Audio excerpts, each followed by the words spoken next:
Lions Circle. How are we doing tonight? This is the first ever edition of our podcast. Thank you very much for tuning in.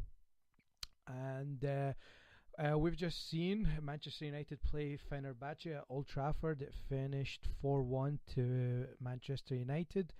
And essentially we'll be going over the game, what occurred, and the performance by some notable players out there, including obviously Paul Pogba, Wayne Rooney, and try to analyse, what they did, and try to go over the game plan as a whole, the way we approached the game, and obviously the final result. Now, in terms of the lineup tonight, I thought there was a mix of a couple of players from the reserves.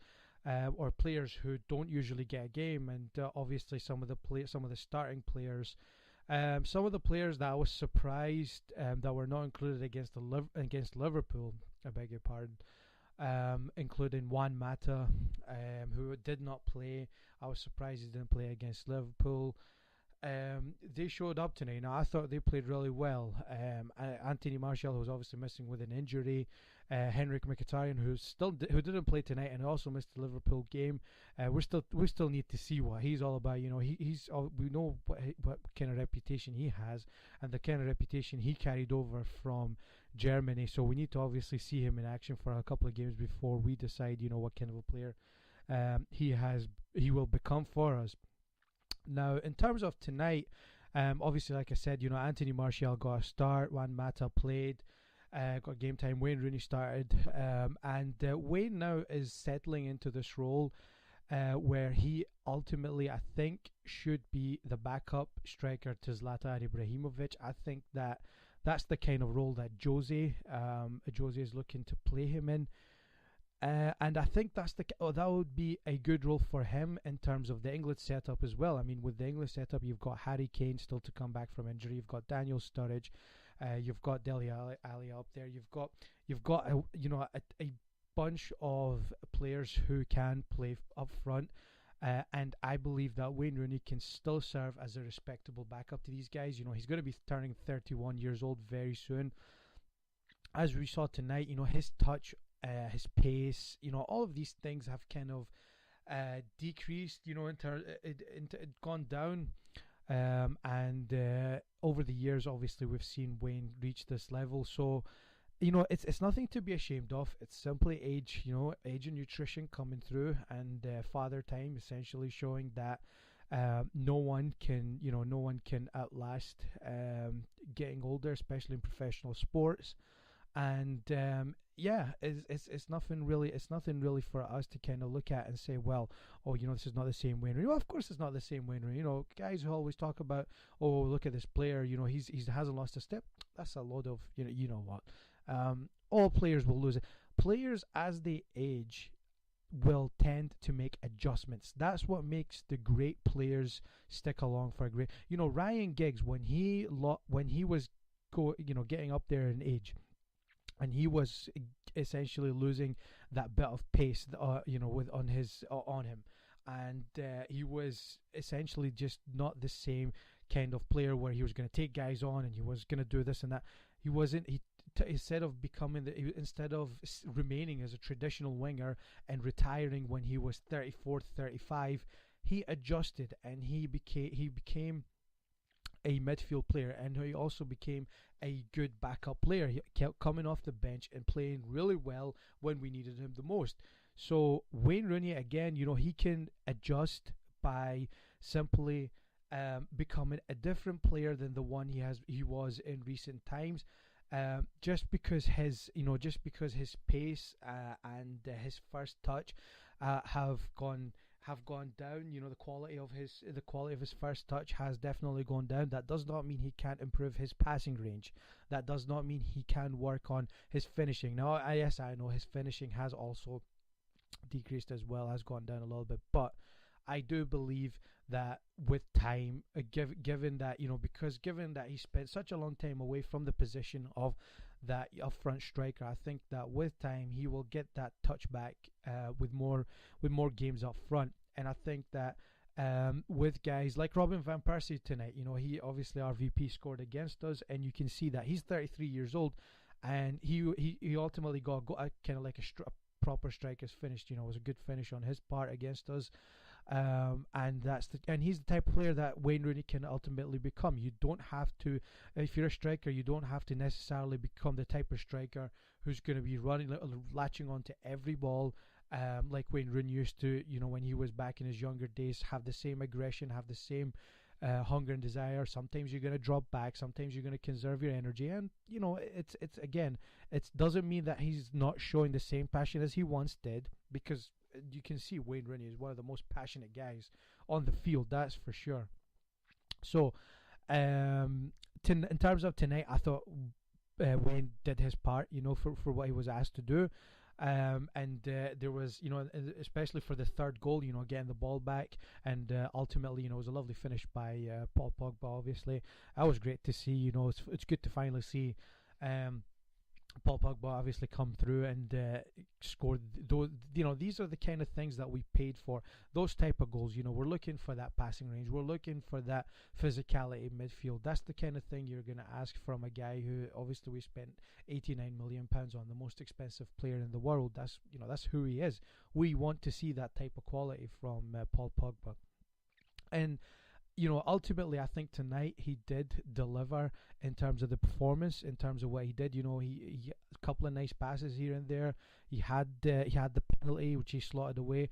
I didn't like his run up, to be fair. You know, I thought it was it was very frustrating seeing him, because all I was thinking was I was remembering the Euros and the Italian lad Zaza who ultimately did the same thing, and end up skying the ball. That's all I was thinking, you know, as Paul Pogba was stepping up to take that penalty, and I was thinking, oh my God, you know, here we go again. But thankfully, he slotted it away. Great finish. And put us obviously at the time 1-0 up, and ultimately that forced, you know, it's the first goal of the match, so it forces the other team to come at you, so there's more space, you know, to run in behind, and more space overall, because they're going to be coming out and they need to score, you know, to get back into the game. Second penalty, there was no doubt it was a penalty, as was the first one for that matter. Second penalty, Anthony Martial won it, and he slotted it away. Again, same bottom corner, and there was the same corner as Paul Pogba went through. So again, a great finish, and they were 2-0 up at that time, and it was good to see obviously Pogba and Anthony Martial score for us. Now, if you think about it, you know, those are the two guys I think that in 5 years' time we will be looking at as the guys for this football club.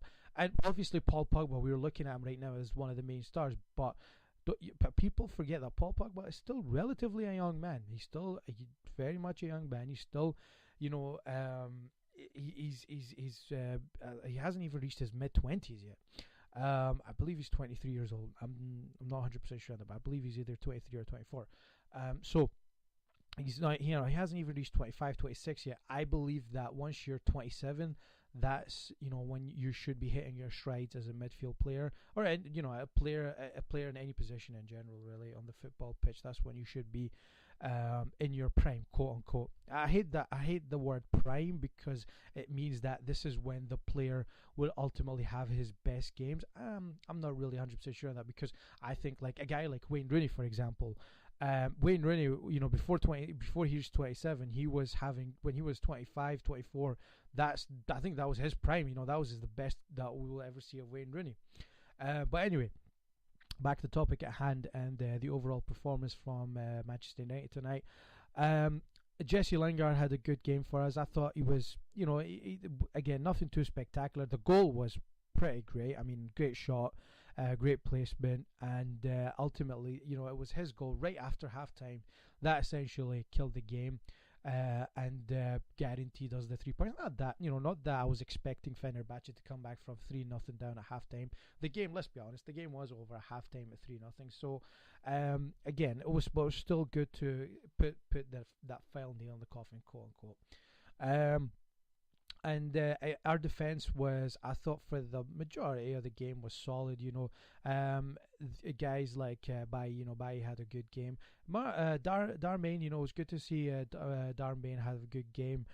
He's been out of the lineup, it seems like now forever. When was the last time we seen him? I think the last time we seen him was the Feyenoord game, and he had a nightmare in that game. So it was good to see him back playing well. And overall, I think the guys who came off, the guys who were who don't usually get a game for us, who played tonight, ultimately did well. The only other player that I think I failed to mention so far is Michael Carrick. I thought he was absolutely outstanding tonight. The first penalty essentially came about as a result of a brilliant pass from Michael through it to Mata, who was in the box and who was ultimately brought down for the penalty. I thought it was a great pass into the box, great vision, and ultimately he was the reason why, or he was part of the reason why we won that penalty. And Paul Pogba, as I said earlier on, slotted that one away. So he had a good game tonight. I thought Mike Carrick, he really did. But a lot of people have come through and said, well, oh no, this should be it. That should have been the game that should now kickstart a couple of starts for Michael Carrick in the team.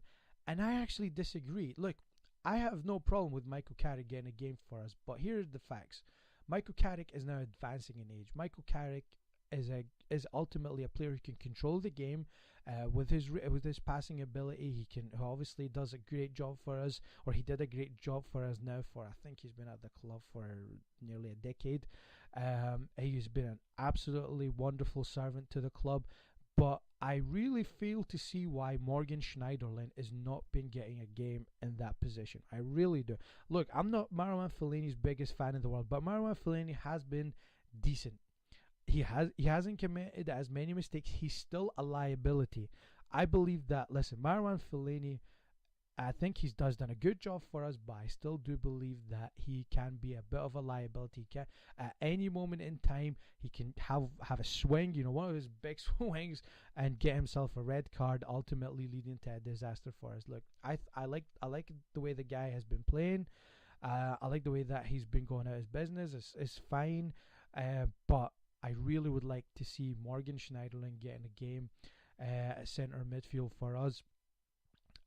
Freeing up Paul Pogba to obviously advance a little bit forward and do what he did tonight. Really, I mean, he'd done the same thing in the Liverpool game. In the Liverpool game, Paul Pogba was playing just off Ibrahimovic, and I think that in that game, had we had a plan to win the game, we could have won the game. We really could have. Because, let's face it, Jose went into that game having no intention whatsoever of trying to win the game. The sole purpose of that game was to get a point out of Liverpool. And is that a bad result? It's not, really. But is that a disappointing mindset? It is. It really is. I don't really like to see that as a Manchester United fan. Not because it's Liverpool. No disrespect to Liverpool. They played pretty well. They had the intent. But I wanted us to have the intent as well of winning that game. You want your team to be competitive. You want to see your team play good football, especially with guys like Pogba and Ibrahimovic on your squad. So, listen, I think that ultimately tonight, and we're going back. I digressed, but going back to the game tonight, I thought this game puts us in a good position in the group. Now we're second, I believe, just behind Feyenoord, but they've obviously they beat us, but they're on 6 points as well, as far as I know, and we're on 6 points. So we're not in the driver's seat, obviously, in the group, but with a couple of results, in the bag now at Old Trafford, 2 good wins.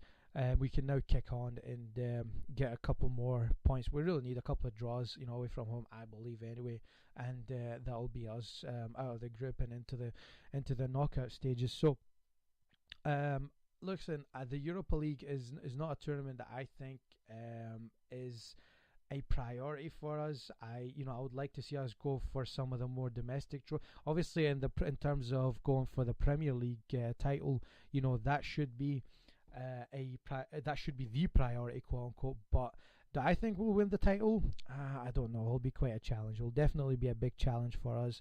But I definitely can see us, going for a domestic, a domestic overhaul with the FA Cup and the League Cup, the EFL Cup, if you like, and we can definitely get ourselves a domestic trophy.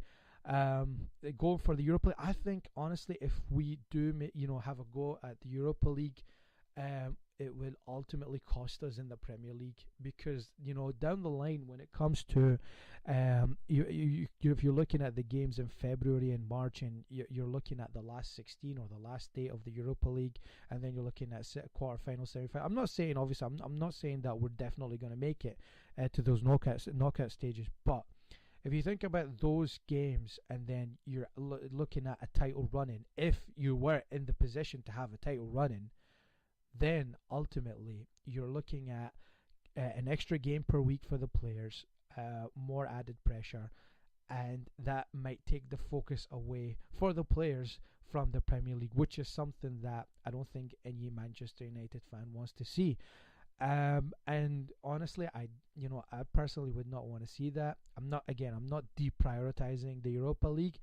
I think it's a wonderful trophy to have. It's a European trophy, nonetheless, but we definitely want to see where we can go with the domestic cups first. I think that should be our priority. But apart from that, I mean, tonight was a good game for us. Just to summarize, it was a good game for us. Good performances from a lot of players. Hardly any player put in a wrong or kind of like put in a bad performance rather. Excuse me.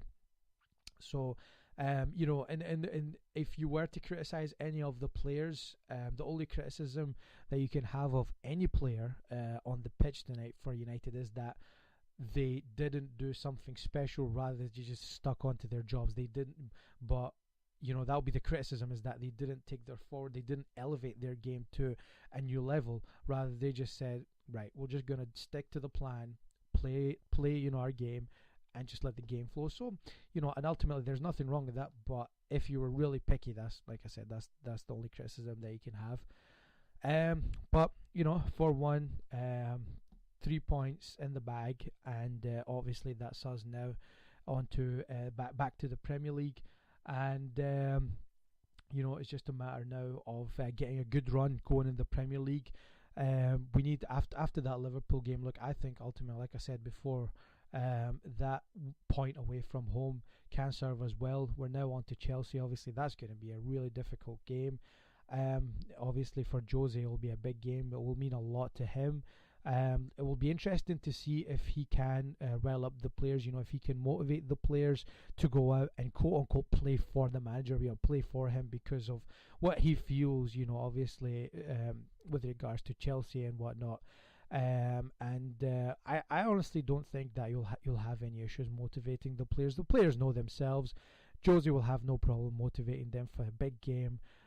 Two big teams. It will be a good spectacle, and I fully expect a good game out of this. But I'm not 100% sure that we can honestly get 3 points here. Look, I mean, when we looked at the schedule, obviously we knew we had to travel to Anfield, and then we had Chelsea. So this is a period where, if we were to come away from 2 points from trips to Anfield and Chelsea, from trips to Anfield to play Liverpool and play in Chelsea, obviously, I think we can look at it and say, well, that's not too bad, right? That's ideally, that's not too bad, but we need to make a go for it. Like, we need to go for it in this game. I would love to see us go for it. I would love to see us attack. I would love to see us have a go at Chelsea. I don't want to see us do the same thing that we did against Liverpool. That would be horrendous.